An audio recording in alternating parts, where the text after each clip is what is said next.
पूरा दिल्ली एनसीआर प्रदूषण की मार झेल रहा है। प्रदूषण से रोकथाम की तमाम कोशिशों के नाकाम होने के बाद दिल्ली सरकार ने प्राइवेट ऑफिसेज को 50% ऑन साइट वर्क फोर्स के साथ काम करने की सलाह दी है। यानी कि 50% कर्मचारियों को वर्क फ्रॉम होम की सलाह दी गई है। पर्यावरण मंत्री मनजिंदर सिंह सिरसा ने इस बात की जानकारी दी।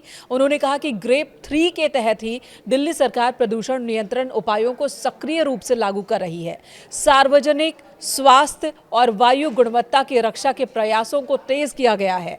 एमसीडी ऑफिस सुबह 8:30 बजे से शाम 5 बजे तक कार्य करेंगे, जबकि दिल्ली सरकार के कार्यालय सुबह 10 बजे से शाम 6:30 बजे तक खुलेंगे। आपको बता दें, दिल्ली एनसीआर में अगले 10 दिन के लिए AQI की वार्निंग जारी की गई है। केंद्रीय पृथ्वी विज्ञान मंत्रालय के तहत आने वाली फोरकास्टिंग बॉडी ने कहा कि अगले 10 दिनों तक एयर क्वालिटी बहुत खराब कैटेगरी में ही रहने वाली है, इसमें कोई सुधार नहीं होने वाला। जिसके बाद डिसीजन सपोर्ट सिस्टम यानी कि DSS के मुताबिक दिल्ली के PM 2.5 लेवल में अलग अलग पॉल्यूशन सोर्स की जानकारी मिली है। दिल्ली की जहरीली हवा में ट्रांसपोर्ट सेक्टर का सबसे बड़ा योगदान सामने आया है। लगभग 15% प्रदूषण की वजह ट्रांसपोर्ट ही है और ऐसे में वर्क फ्रॉम होम नियम से सड़कों पर गाड़ियों की संख्या कम होगी और प्रदूषण में कमी की उम्मीद है। फिलहाल दिल्ली में ग्रेप 3 लागू है। दिल्ली सरकार ने प्रदूषण पर रोक लगाने के लिए 11 नवंबर को लागू किया था ग्रेप 3, लेकिन इससे कोई फायदा नहीं हुआ।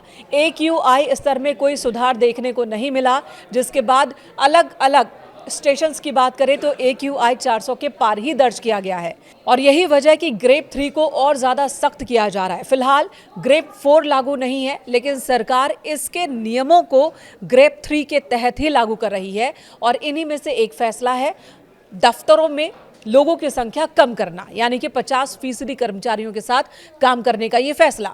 CAQM ने अपने लेटेस्ट नोटिस में कहा कि CAQM ने 21 नवंबर 2025 को ग्रेप शेड्यूल को रिवाइज किया है ताकि इसे और सख्त बनाया जा सके। दिल्ली एनसीआर में एयर क्वालिटी को बहुत ज्यादा खराब होने से रोका जा सके। सुप्रीम कोर्ट के प्रपोजल को मंजूरी देने के बाद यह फैसला लागू किया गया है और इसके तहत गैर जरूरी निर्माण कार्यों पर रोक लगाई गई है। खुदाई और BS4 वाहनों पर पहले से ही प्रतिबंध है। नियमों को और सख्त किया जा रहा है। ऑफिसेज को भी ये कहा गया कि चाहे वो प्राइवेट हो या सरकारी दफ्तर, वहां 50% वर्कफोर्स के साथ ही काम करें।